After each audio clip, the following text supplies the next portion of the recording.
Have you ever sat on your bed at night, replaying the same thought again and again? Something someone said to you, or a decision you had to make. And by the time you stop thinking, the sun has already started rising. We all laugh about it, but deep down we know overthinking is like running on a treadmill. You feel exhausted, but you haven't moved even 1 inch forward. Life doesn't reward the best thinkers, it rewards the best doers. And the truth is, too much analysis leads to paralysis. Today, let's talk about how we can stop overthinking and start taking powerful action that actually changes our lives.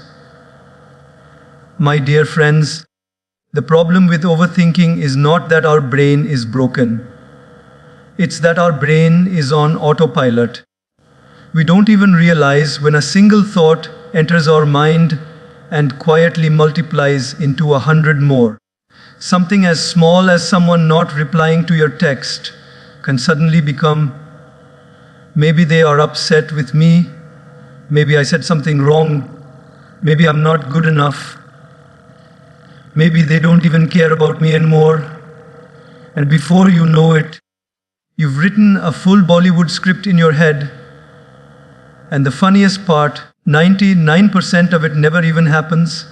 This is why the very first step to overcoming overthinking is awareness. Just awareness. Imagine you are watching a movie and you suddenly realize, oh, this is only a movie, not real life.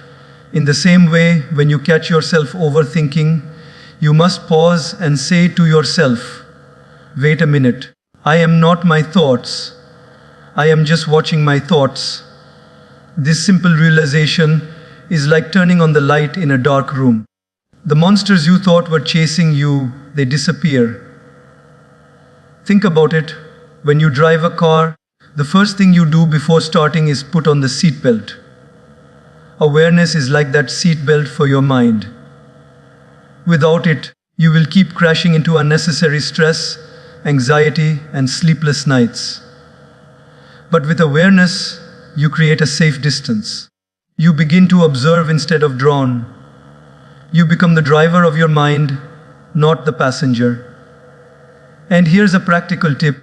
Whenever you catch yourself thinking too much, don't fight the thought. Just name it. Tell yourself, this is worry. This is doubt. This is fear. When you give your thought a label, it loses its power over you. Because you are no longer inside the storm, you are standing outside watching it. Friends, if you can practice awareness, you've already won half the battle. Because you cannot fix a problem you don't even know exists. Overthinking thrives in darkness. Awareness brings light. And when the light comes on, the overthinking starts to fade away. Friends, one of the biggest reasons we overthink is because we want everything to be perfect.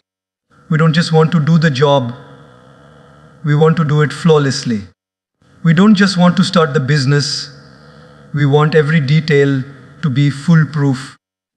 We don't just want to enter a relationship, we want the guarantee that it will never hurt us. And because this perfect moment never arrives, we keep thinking, and thinking, but we never do. Tell me honestly, how many of you have ever delayed sending a simple message because you were rewriting it again and again? You type one line, backspace. You add an emoji, delete. You change the words, rewrite. By the time you send it, the other person has already gone to sleep. This is what perfection does to us. It paralyzes us. And we call it carefulness, but in reality, it's just fear disguised in good clothing. Perfection, my friends, is like chasing a mirage in the desert. From far away, it looks real, it looks achievable. You keep running towards it, only to realize it doesn't exist. And even if you reach closer, the mirage just moves further away. In life, if you wait for the perfect condition, the perfect timing, the perfect plan, you'll wait your entire life. Because perfection is not real. Progress is real. Think of a child learning to walk. Does a baby wait until he's absolutely sure he won't fall?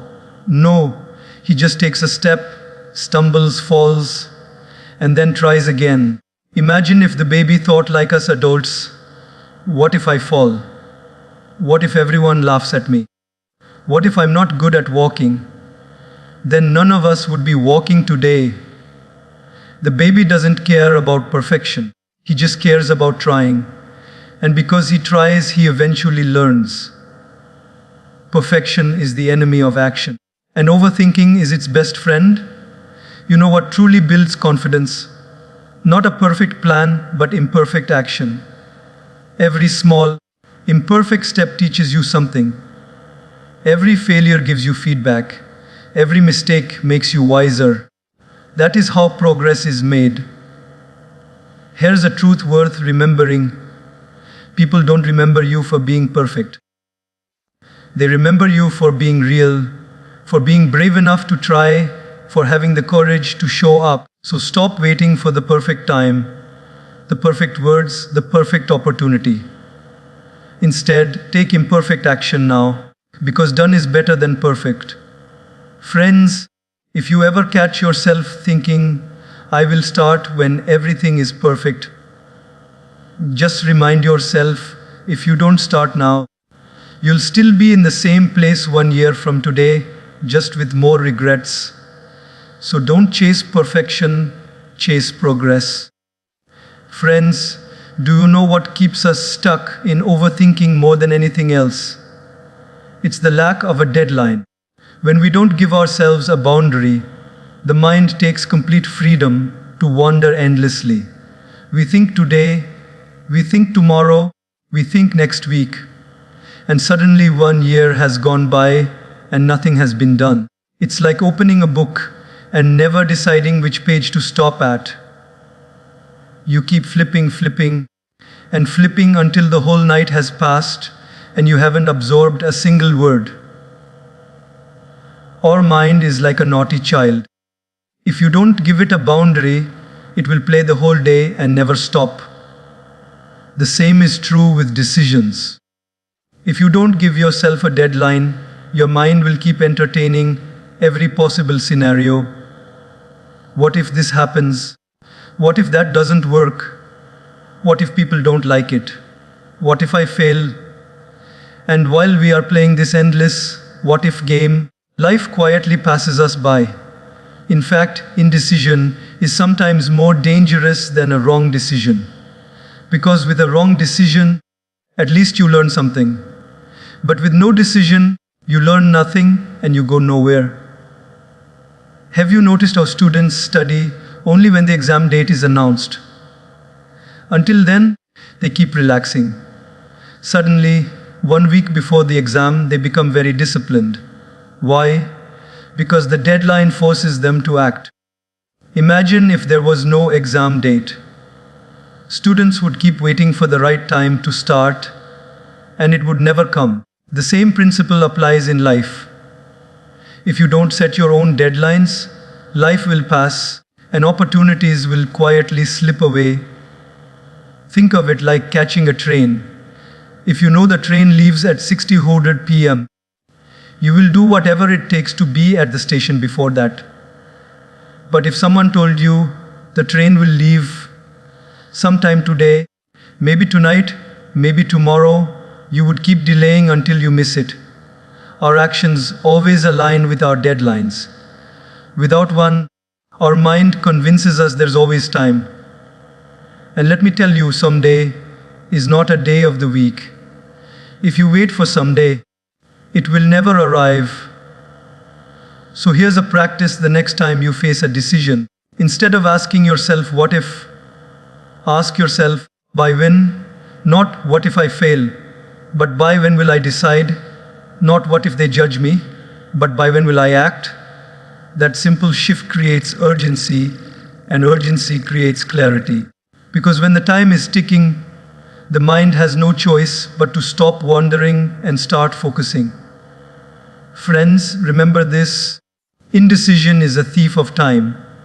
When you don't set a deadline, the thief enters quietly and steals your days, your weeks, and eventually your years.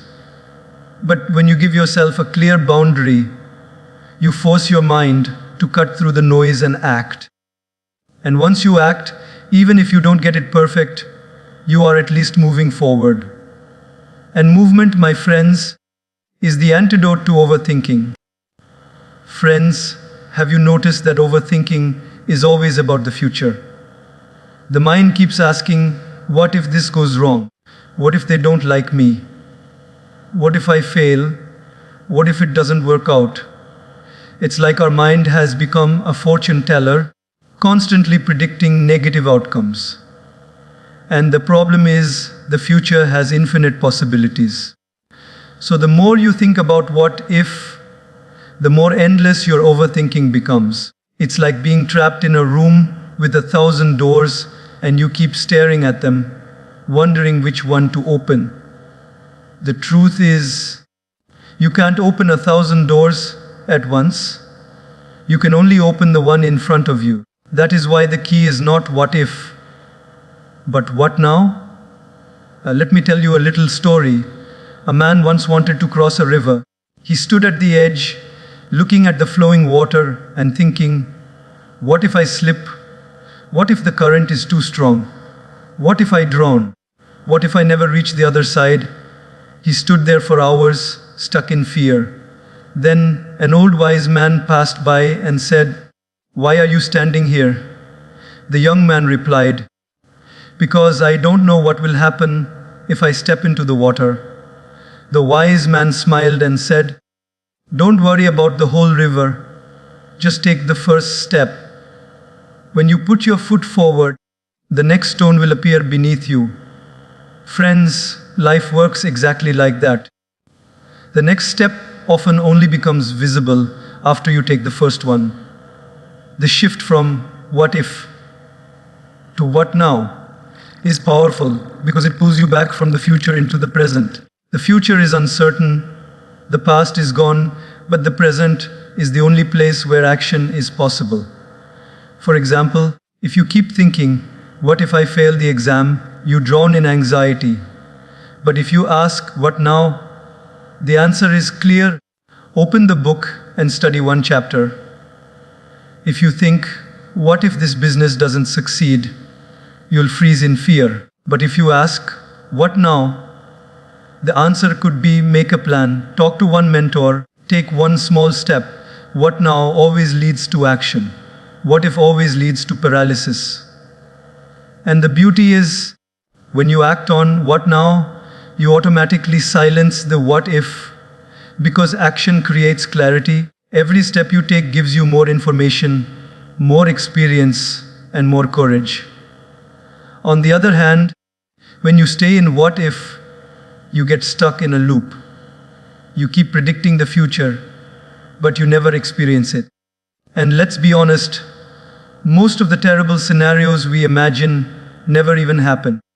Studies have shown that 85% of the things we worry about don't actually come true. So all that time we spend in what if is wasted energy. I'll give you a simple tool. The next time your mind starts spiraling with what if questions, pause and write down, what can I do right now? Keep it simple. One small action. Maybe it's making a phone call. Maybe it's sending an email. Maybe it's just taking a deep breath to calm your nerves. The moment you do it, your energy shifts from anxiety to momentum. Because life doesn't change by overthinking about the future. It changes by doing something in the present. Friends, remember this: what if creates fear. What now creates power. What if keeps you trapped in imagination. What now brings you back to reality. And reality is the only place where life is lived. So the next time your mind starts wandering into 1,000 scary possibilities, don't ask what if. Instead, ground yourself and ask, what now? Friends, sometimes we think the only way to move forward in life is by making a big, bold, perfect move. We wait for the right time, the right resources, the right clarity, and the right confidence. But let me tell you a secret: the biggest changes in life often begin with the smallest, imperfect steps. You don't need to climb the whole staircase at once. You just need to take the first step. Overthinking thrives on the belief that everything must be figured out before we begin. But life doesn't work like Google Maps, where you see the entire route in advance. Life only shows you the next turn. If you're waiting for the entire road to be visible, you'll never start the journey. The magic is in moving forward, even if your step is small, even if it's shaky, even if it's imperfect. Because once you move, the path reveals itself. Think about how a ship sails at night. The captain cannot see the entire ocean. The light only shines a few meters ahead. But by moving forward, the ship eventually crosses the entire sea. In the same way, your small steps of action become your guiding light. They may look insignificant at the moment, but they create momentum. And momentum is more important than motivation. Because motivation fades, but momentum carries you forward even on the days you don't feel like trying. Friends, have you ever noticed how a small seed grows into a massive tree? The seed doesn't think, what if the soil is not perfect? What if the sunlight is too much? What if the rain doesn't come? The seed just begins. Slowly, steadily, imperfectly. It cracks open, pushes through the soil, grows leaf by leaf. Nature doesn't demand perfection. It demands consistency.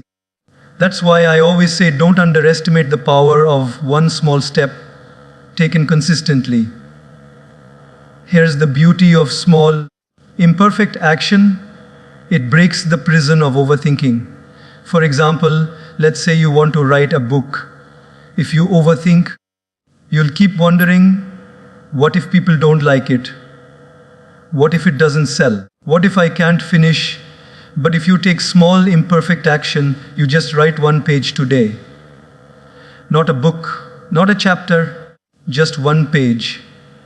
And that one page becomes 2, then 3, then 10, and before you know it, you've written the whole book. The same applies to fitness, business, relationships, even spirituality. Progress doesn't happen in leaps, it happens in steps. Imperfect action also teaches you what no amount of thinking can. Let's say you want to start a business. You could sit for months creating the perfect plan, perfect logo, perfect website. But the moment you talk to one customer, you'll learn more in one day than you could in 6 months of thinking. Because experience is the best teacher, and experience only comes from action. Mistakes are not failures, they are feedback, and feedback refines your path. Friends, I'll share a very practical technique with you.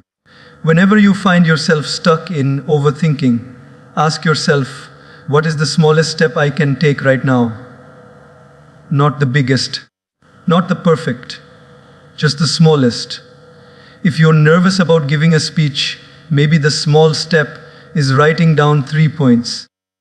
If you're anxious about starting a fitness routine, maybe the small step is walking for 10 minutes today.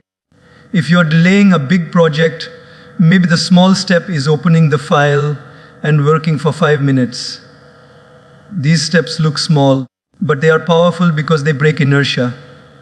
And once inertia is broken, movement becomes natural. Remember this: overthinking builds walls, but action builds doors. The walls of doubt, fear, and perfectionism keep you trapped. But every small action creates a door that opens into possibility. The door may be imperfect, but at least it gets you out of the prison. So don't wait to take the perfect step tomorrow. Take the small, imperfect step today, because life rewards those who act, not those who endlessly think about acting. Friends, in the end, no one remembers whether your steps were perfect. They remember that you walked the path. They remember your courage, your effort, your willingness to try, and most importantly, you yourself will feel the joy of progress. So take that small, imperfect action. For that is how great journeys are always begun. Friends, one of the silent killers of action is not always fear, it's too many choices. Have you ever gone to a restaurant where the menu has 50 pages? By the time you finish reading it, you're not hungry anymore. You wanted to eat, but now you're stuck wondering, should I try Italian? No, maybe Chinese. Or wait, Mexican looks good. But oh, look at this special deal. By the time you decide, the waiter is more tired than you are. This is what psychologists call the paradox of choice. Too many options create confusion, and confusion breeds overthinking. Our ancestors didn't have this problem. Hundreds of years ago, if they wanted to eat, the only choice was to hunt or not to hunt. If they wanted to wear clothes, the choice was between two colors of cloth, not 200 brands. But in today's world, we are drowning in choices. What career should I choose? Which phone should I buy? Which person should I marry? Even something as small as which Netflix series to watch takes half an hour of scrolling. And while we are scrolling, deciding, and doubting, time is quietly slipping away. Too many options don't give us freedom, they paralyze us. Friends, let me tell you a story. A man went to buy toothpaste. He entered the shop, and the shelves were full of hundreds of colorful boxes. Whitening, herbal sensitive, mint fresh, clove, gel, extra gel, triple action. He stood there frozen for 10 minutes. Finally, he walked out without buying anything. Now, here's the irony. If there were only two choices, say red box or blue box, he would have picked one in seconds and gone home happy. Sometimes, reducing options makes life easier. That's why successful people simplify. They don't waste energy on unnecessary choices. Steve Jobs wore the same type of black turtleneck every day. Why? Because he didn't want to spend mental energy deciding what to wear. He saved that energy for more important decisions. When you limit your options, you reduce overthinking. For example, instead of saying, I'll start exercising, but should I join a gym? Should I do yoga? Should I buy equipment? Should I get a trainer? Just start with walking every morning. One option. Instead of saying, I'll start reading, but should I read philosophy, psychology, business, or novels? Just pick one book and start. One option, because the more choices you give your mind, the more excuses it creates to delay action. Have you noticed? Even when people want to get married, overthinking begins. Should I marry this person or wait for someone better? What if there's someone else out there who is more compatible, more attractive, more successful? And in chasing the perfect choice, they sometimes miss the good one standing right in front of them. Remember, friends, life is not about finding the perfect choice. It's about making a choice and then making it perfect with your effort and commitment. Here's a very practical tip. Whenever you are overwhelmed with choices, narrow them down. Write down all the options, then cut them to 2 or 3 at most. Then decide quickly. Don't keep 10 doors open in your head. Close the extra doors, and suddenly your path feels lighter. Because clarity doesn't come from having more choices. Clarity comes from having fewer. Friends, remember this. Abundance of choice is not always abundance of freedom. Sometimes it is a prison disguised as freedom. If you want peace of mind and progress in life, simplify your options. Because when the path is simple, the steps become easier, and when the steps are easier, action naturally follows. My dear friends, life is too short to be spent inside the prison of our own minds. Overthinking is like sitting in a rocking chair.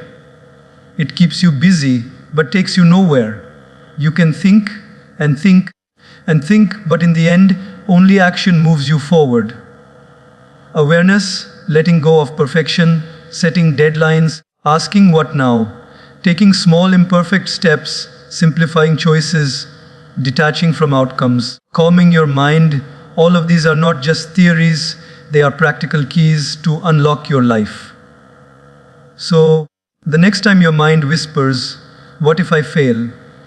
gently smile and say, "At least I will learn." The next time your thoughts say, "What if people laugh at me?" would tell yourself, "At least I had the courage to try." And the next time you feel paralyzed by overthinking, remember this: a small step today is far more powerful than 1,000 thoughts about tomorrow. Friends, don't wait for the perfect moment. Don't wait for life to give you guarantees. Don't wait until you feel completely ready, because none of us ever truly feel ready. Just begin. Begin where you are, with what you have, in the best way you can. Because when you act, the universe moves with you. Doors open, paths appear, and clarity comes, not before the action, but after it. In the end, people don't remember how long you thought about something. They remember what you actually did. They remember the seeds you planted, the risks you took, the courage you showed. So stop overthinking and start living. Stop doubting and start doing. Because life rewards action, not hesitation. Let us walk out of this room today with one simple commitment: less thinking, more doing, less fear, more courage, less waiting, more living. And if you can do that, my friends, you will not just stop overthinking. You will start creating a life that is truly worth living.